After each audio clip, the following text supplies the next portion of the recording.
Well, good morning, everybody. Welcome to this morning's webinar. My name is Peter Bradburn. I'm the Director of IT and Communications for the Aspire Academy Trust.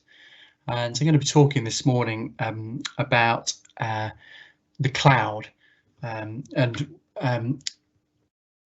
lots of people thinking about moving to use cloud services more, and I'm going to be talking this morning about the relative benefits of doing that, things to consider, and also talk you a little bit through our experience of going through a project and moving towards using the cloud. So just a little bit about us before I start. I'm employed by the Aspire Academy Trust, which is a trust comprising of 28 primary academies based in Cornwall. The part of the trust is Digital Learning Cornwall, our IT kind of training outreach arm, and through Digital Learning Cornwall, we're taking part in the DFE's EdTech Demonstrator Programme, which is a programme allowing educational establishments like ourselves to share good practice with others, and also provide assistance to work through projects and provide training around that. So this morning I'm going to talk about moving IT to the cloud, considering the benefits and making a plan.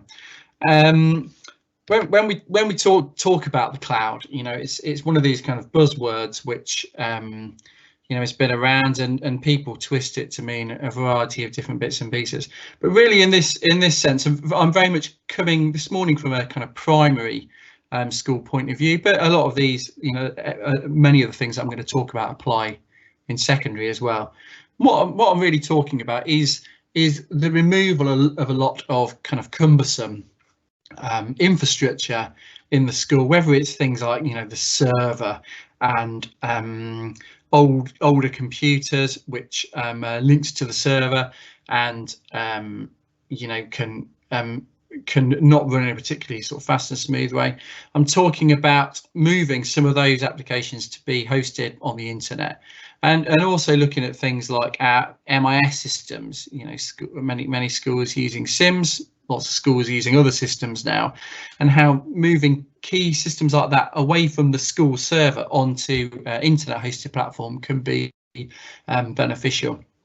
And yet, part of the main rationale behind both of those things, talking very much about kind of back office hardware based shift, it is there's a variety of rationale behind doing that.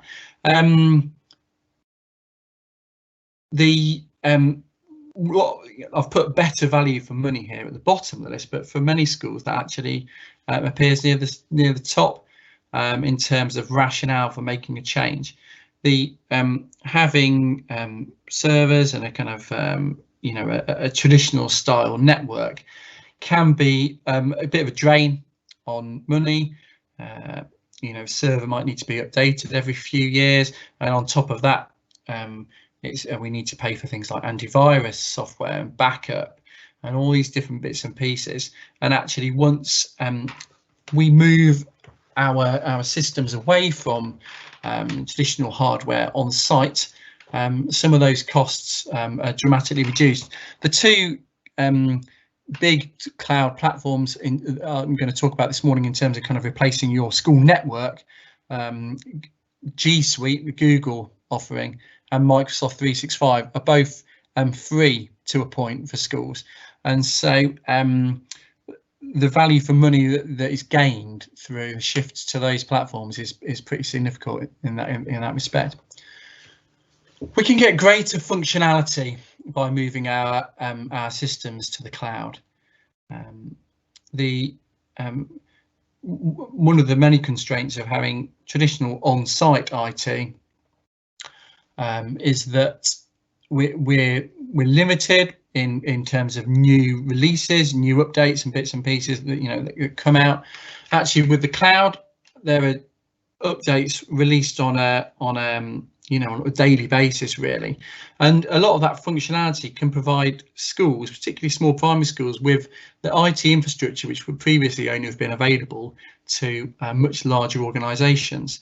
An example of that is things like the backup procedure for files, which have been, if you've got files saved in the likes of Microsoft 365 or G Suite, they have built-in backup systems, so that if a file needs to be recovered or wound back to a previous version, an end user can do that. It doesn't have to be the job of IT folk to do that anymore. In addition, you know, there's lots of new systems coming along all the time, things like Microsoft Teams and Google Meets, the Google, you know, equivalent of that, using video conferencing and video chatting to complement what we're doing. At the moment, you probably noticed I'm talking quite a lot about the sort of systems and almost this sort of administrative side of things, but this obviously all has a knock-on effect on day-to-day life in the school, both in the classroom in terms of teaching and learning, but also in terms of the role of teachers and the administrative side of school in terms of keeping the school running. The vast majority of files that we have in school are probably saved in the, you know, in the documents area of members of staff rather than children. And actually, by having systems for staff which are modern and work really well, that can be it can have a big time-saving effect for teaching staff.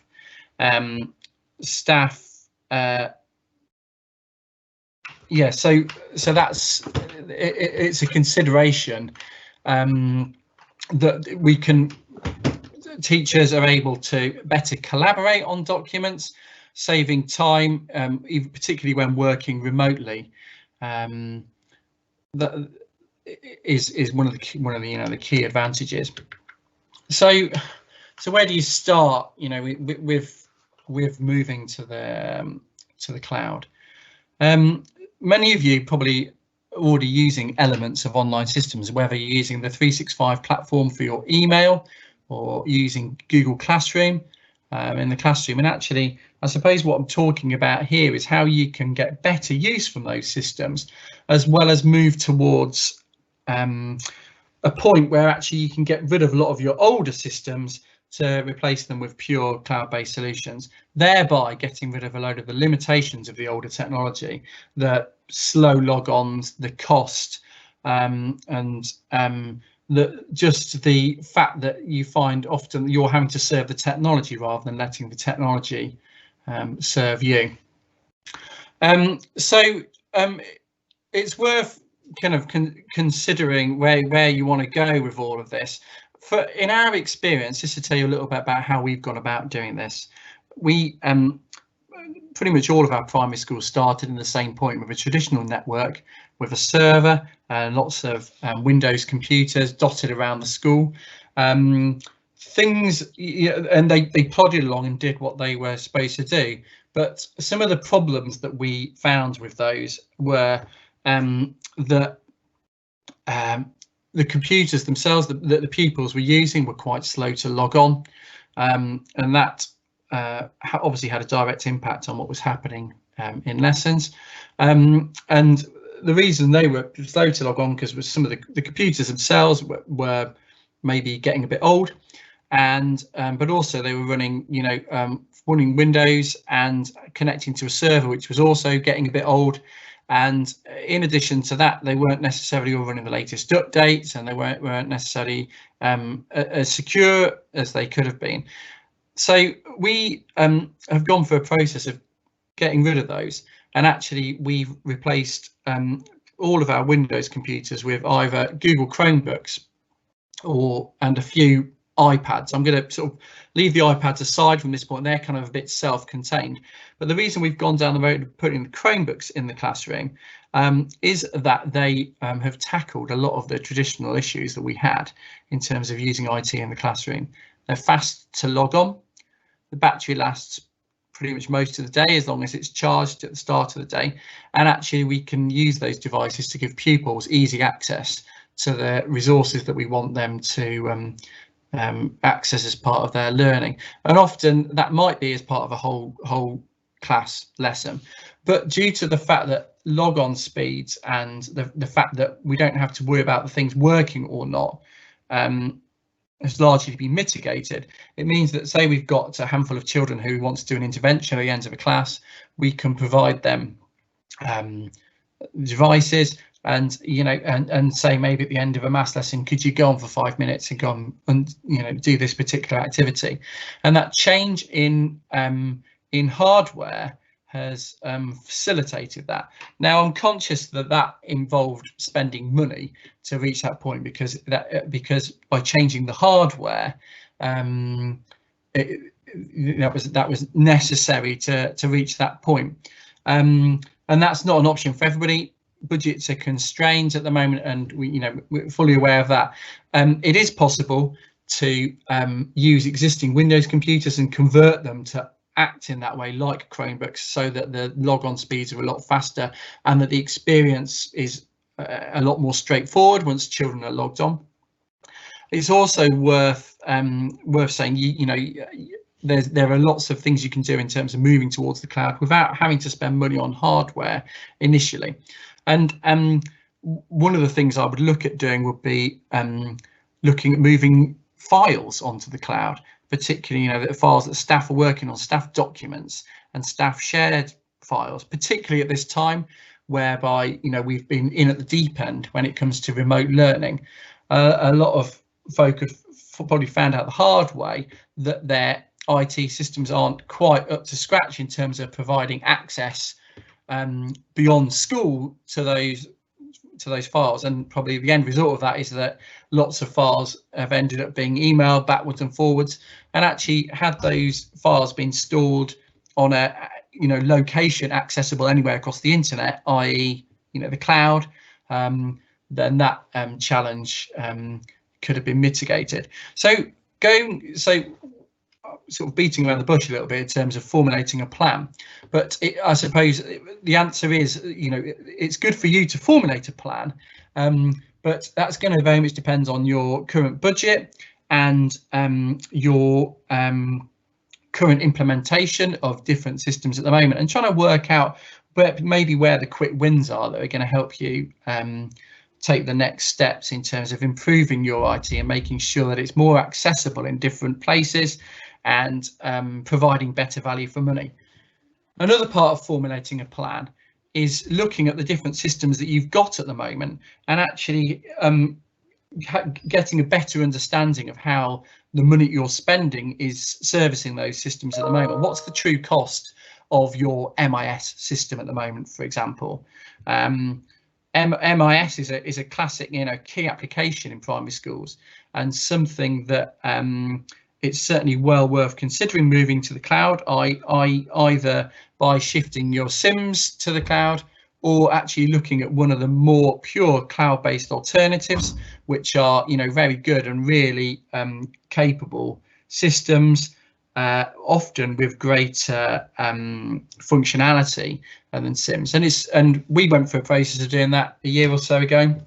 We looked at all the money we were spending on different systems, not just the MIS, but the system we were using to text and email parents, the system that we were using for parent evening bookings, the system that we were using for doing parent payments.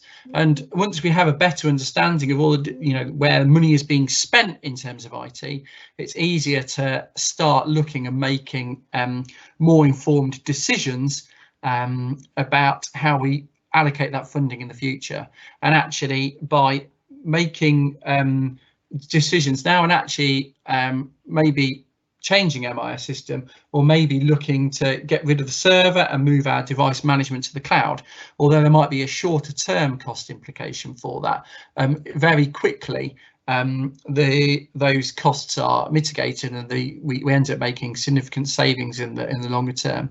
To give you an example of something we've done recently linked with that, we moved our phone system to the cloud.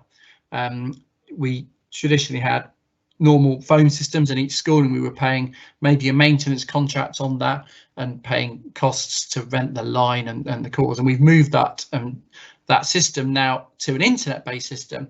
And having done that, we had to purchase new phones to be able to do it. There was a cost associated with that, but after that, the monthly cost is much lower. And not only that, we're getting benefits from that. For example, in this time when people are working from home, where people are able to make and receive school phone calls from mobile devices because we're using a cloud-based internet phone system. So cost is a factor, as is functionality, when making these decisions. And it's worth, certainly when starting to formulate a plan about where you go next with your IT, it's good to have an understanding of what is currently being spent on a different system. Something else I haven't mentioned is software licensing, another often big cost for schools.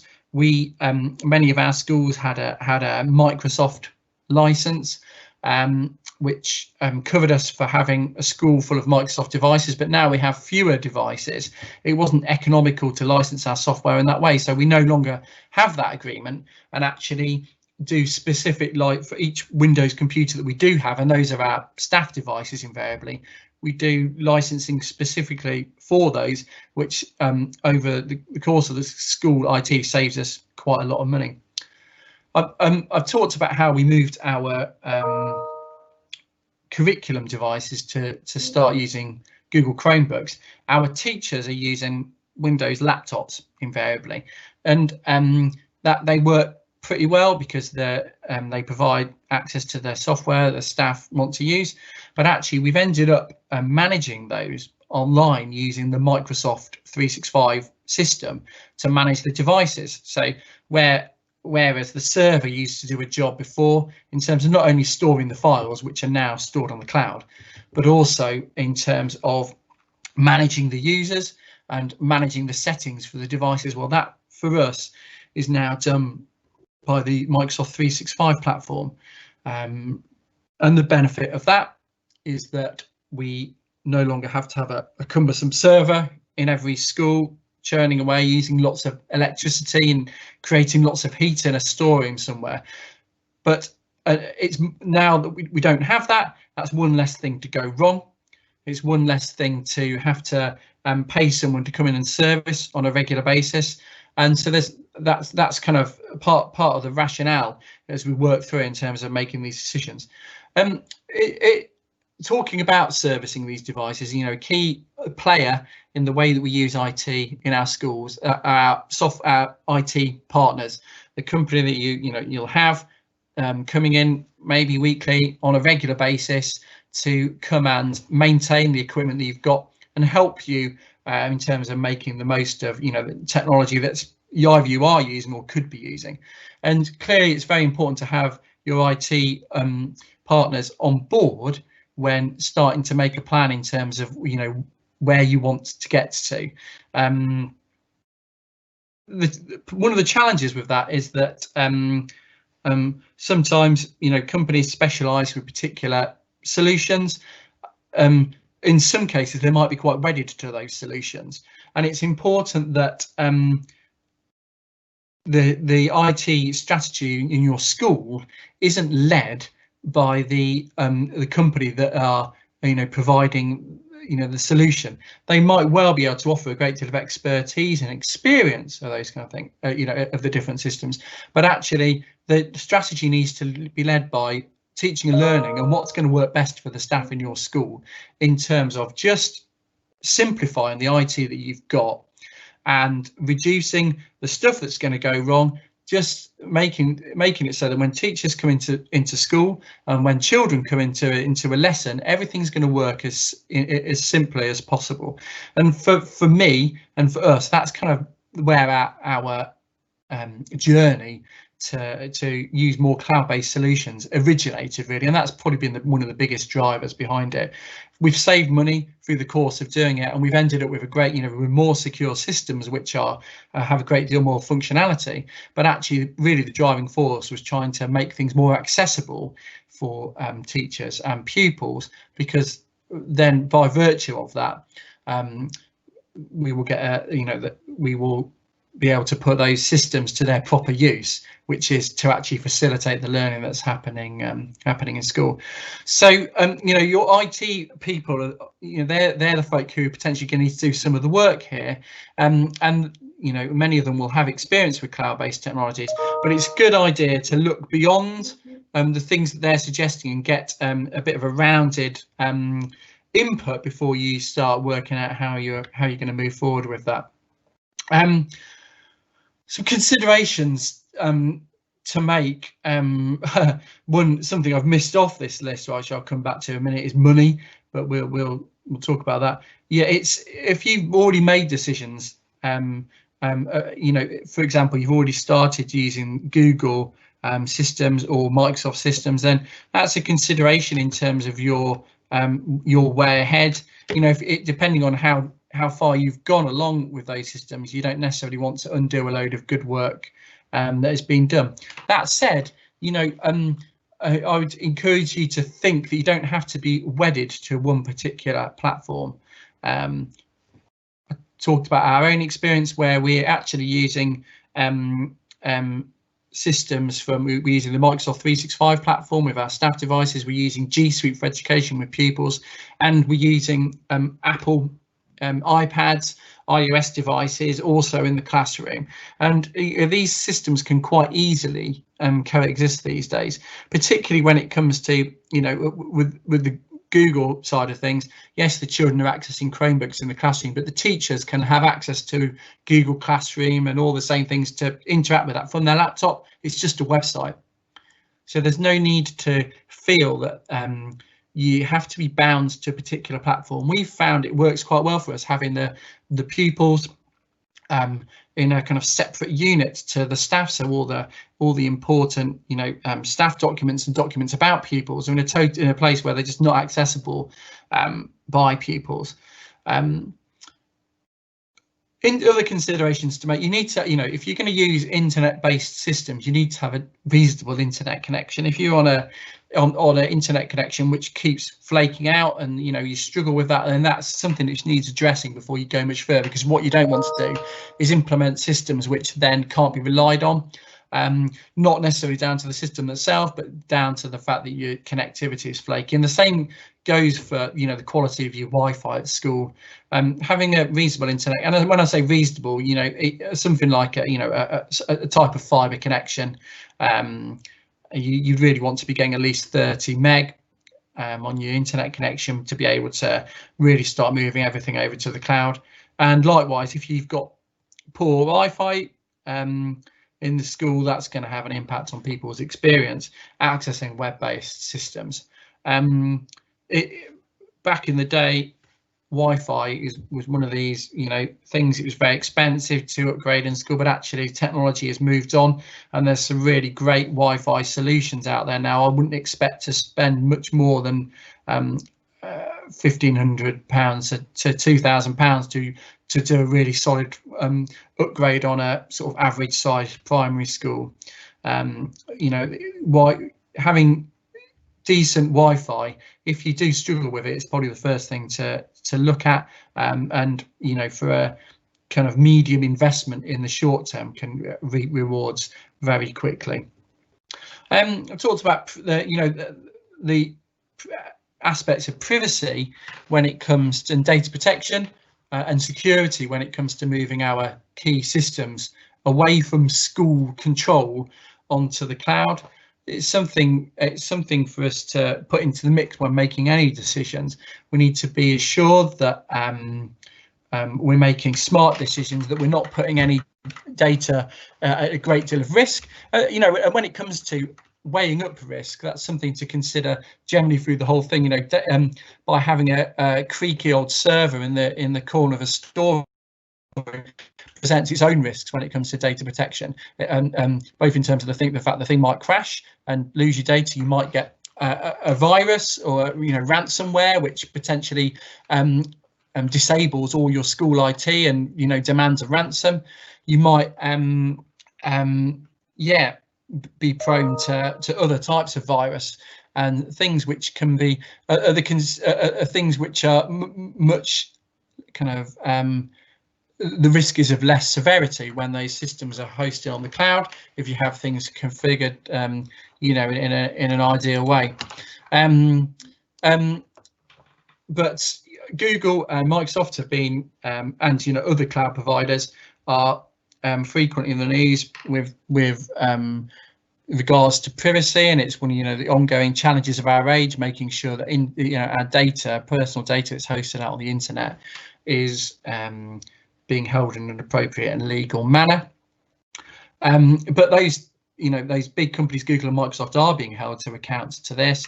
There's a lot of information out on the internet talking about what they do to comply with GDPR, and to the point that in our Microsoft portal, I can go in and see all the different policies that Microsoft have got in place, and actually I can upload my own policies and be able to present a thorough report in terms of the compliance of our data. It's worth considering training and the impact of change on both pupils and members of staff. This goes for any significant change, you know, with your IT. If you're going to change the way that things work, you do need to make sure that due consideration is given to, rather than just changing stuff, but making sure that you're putting adequate training around that to make sure that you know, the change is successful because staff know how to use the systems. That said, if I reflect on some of the changes we've made in recent times, moving to use Chromebooks and moving to a cloud-based MIS system, both of those, one of the key rationale we had when choosing the solution we were looking for was that we wanted something easy to use.